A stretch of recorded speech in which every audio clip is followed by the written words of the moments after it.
ध्यान से देखना क्यों इम्पोर्टेंट है कि ये जो ऊंचाई और दूरी के जो क्वेश्चन होते हैं, सबसे पहले इसमें ये ध्यान रखना है कि अगर आपने डायग्राम बना लिया, ठीक है, तो डायग्राम बनने के बाद आपका सवाल जो होता है कुछ बचता ही नहीं उसमें। डायग्राम बनेगा और दो ट्रायंगल बनते हैं, ये ध्यान रखना है। दो ट्रायंगल बनेंगे और दो ही अननोन होते हैं जिनके बारे में पूछ रहा होता है, ठीक है, आराम से निकाल सकते हैं, ठीक है। चौड़ी सड़क, तो सबसे पहले हम क्या करते हैं, सवाल पढ़ते हैं और सारा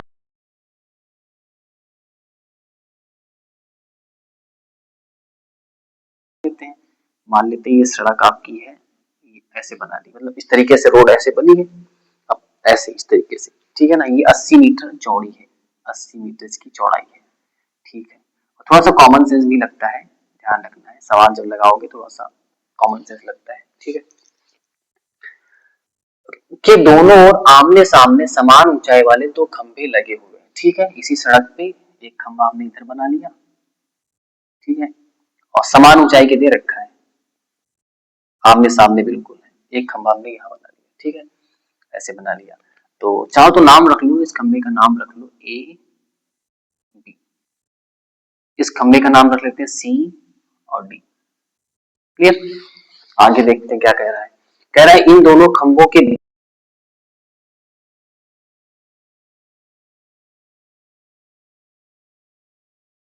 सड़क के एक बिंदु से, सड़क का एक कोई बिंदु ले लिया हमने, खंभों के शिखर के उन्नयन कोण क्रमशः 60 और 30 है।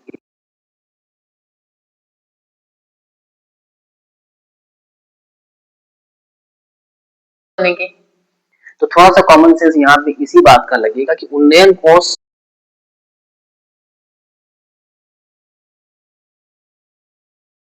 खंभों के जस्ट बिल्कुल बीचों बीच में पॉइंट नहीं होगा इस सड़क के ऊपर, तो कहीं ना कहीं, ठीक है ना।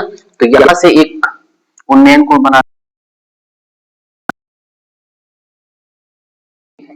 एक ये वाला बनाते हैं, थोड़ा सा टेढ़ा बनना है, थोड़ा सा सही बनाते हैं, ये बना लिया हमने, अब की बनेगा शायद सही, ये बन गया, क्लियर, ठीक। अच्छा, तो इतना तो कॉमन सेंस लगता ही है कि 60 और 30 कौन सा है, खुद दिख रहा है कि ये वाला पॉइंट इस खंबे से थोड़ा सा दूरी पे है, तो जब ऐसे देखें कोई चीज दूर देख रहे होते तो उसका एंगल जो होता है क्या होगा, कम होगा, ये 30 का एंगल होगा, ठीक है ना। अब कोई मीनार को देख रहे, ऊंची मीनार है, तो आंख से आपका जो कोण बनता है वो ज्यादा बनेगा, और हमसे मीनार दूर है तो उसका सीधे से अगर देख रहे तो कम बनेगा। तो ये पास में यहाँ से ये हो रहा है, तो ये वाला कितना दे रखा है, 60, ये कॉमन सेंस अप्लाई करना है, क्लियर हो गया, ठीक है। 60 डिग्री उन्नयन कोण दे रखा है। अच्छा, सी डी ई दे देते, मानती है। अच्छा, ओके, ठीक है। तो अब दो ट्रायंगल देखो बने कि नहीं, एक ये बन गया, एक ये बन गया। अब हम एक काम करते हैं, हमको पूछ क्या रहा है, कह रहा है कि बिंदु से खंभों के शिखर के उन्नयन कोण क्रमशः 60 और 30 है, ठीक है, 60 और 30 है। खंभों की ऊंचाई, तो खंभे तो सेम ही साइज के दे रखे हैं, तो हम मान लेते हैं कि जो खंभों की ऊंचाई है,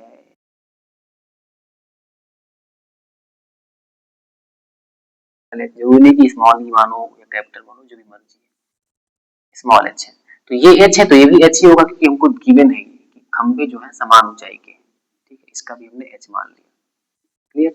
अच्छा, और क्या पूछ रहा है, खंभों की ऊंचाई और खंभों से बिंदु की दूरी ज्ञात कीजिए, जो खंभे हैं, जो बिंदु है उसकी दूरी निकालनी है, ठीक है।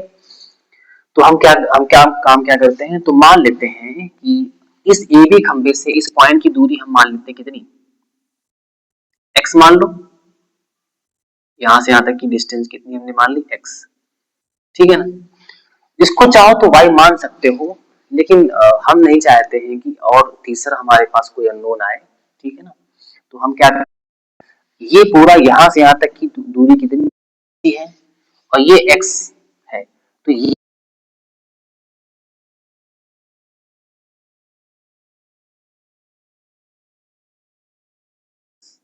एक्स ये आ जाएगी। इसका मतलब क्या है, इसका मतलब मैंने ई लिया है वो ए बी से एक्स दूरी पर है, ई पॉइंट 80 माइनस एक्स होगा।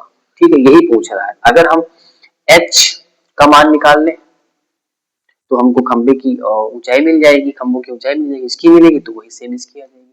और अगर एक्स का मान निकाल लें तो हमारा ये इस खंबे से इस पॉइंट की दूरी मिल जाएगी, इस खंबे से इस पॉइंट की दूरी मिल जाएगी। क्लियर?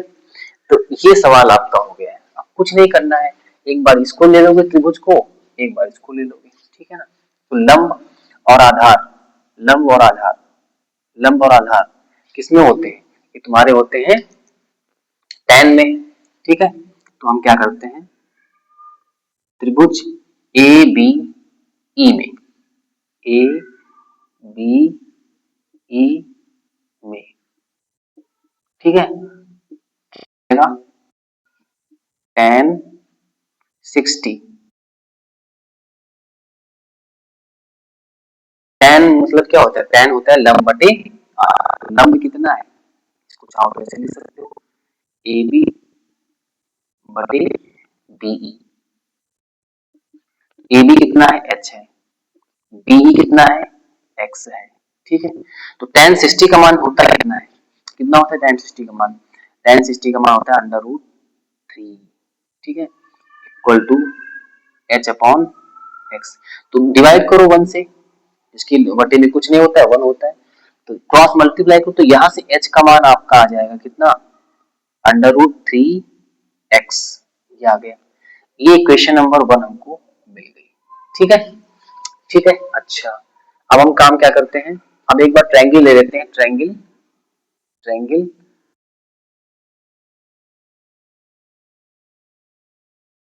ई में, ठीक है, सी डी में आपकी क्या आ जाएगा? tan, tan 30। ठीक है, ये क्या होता है? लंब बटे, तो लंब क्या है? सी डी है।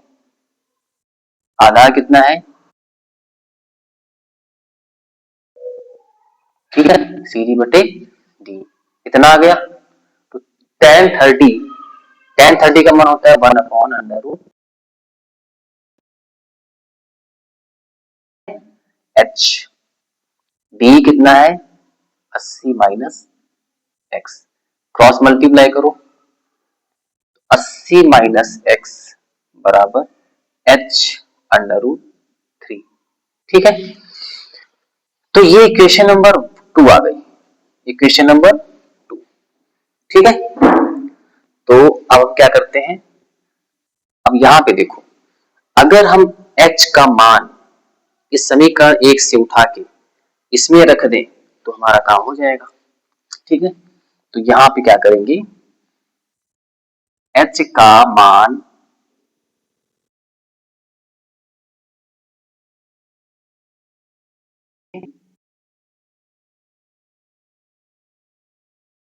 दो में रखने पर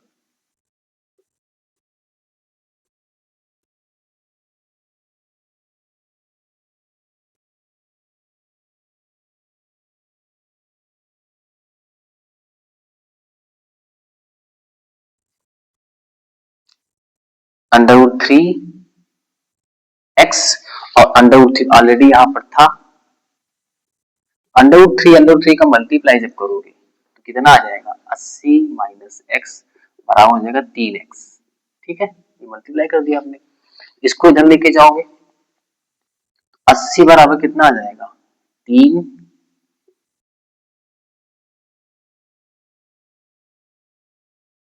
x बराबर कितना? 80। x बराबर कितना आ गया? 80 बटे 4, 4 दूनी 8 यानी 20 आ गया। x का मान कितना आ गया? 20 आ गया। ठीक है, x का मान आ गया 20। इस x का मान, इस x का मान इसमें रख दो तो h का मान हमको मिल जाएगा। x का मान, x का मान समीकरण 1 में रखने पर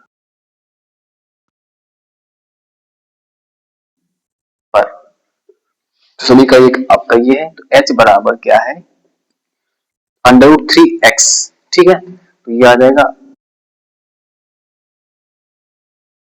x का मान कितना है? 20। ठीक है, तो 20, तो ये तुम्हारा h बराबर कितना आ गया? 20 अंडर रूट, ठीक है, यही तो चाहिए था, सब कुछ आ गया, ठीक है। तो अब आंसर लिखना चाहो तो लिख सकते हो, तो आंसर तुम्हारा क्या आ गया, तो पूछ रहा है खंभों की ऊंचाई, तो खंभों की ऊंचाई हमने h मानी तो क्या आ गया आंसर, पहला आंसर आपका आ गया कि खंभों की ऊंचाई बराबर कितने आ गया, 20 मीटर, ठीक है। और खंभों से बिंदु की दूरी, तो यहाँ पे लिख सकते हो, यहाँ लिख सकते हैं ए बी खंभे से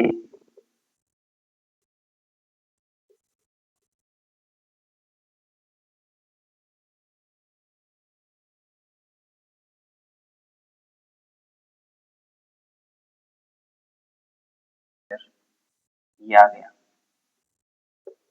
दूसरा क्या है, सीडी, सीडी खंभा बना था, सीडी खंभे से बिंदु ई की दूरी, ये कितनी आ गई,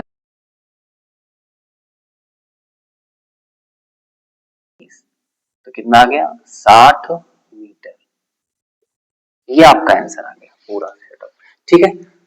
तो क्लियर है, तो इंपॉर्टेंट क्वेश्चन है, ये क्वेश्चन आपका एनसीईआरटी में दिया गया है, ठीक है ना। कैसे लगा है, हमने क्या बताया, डायग्राम बना लो, बाकी अपने आप सवाल लग जाता है, यही एक इसकी खास बात होती है। और डायग्राम कब बना पाओगे, जब उसकी लैंग्वेज को आप समझोगे, ठीक है। थोड़ा सा कॉमन सेंस लगता है, थोड़ा सा प्रैक्टिस लगती है,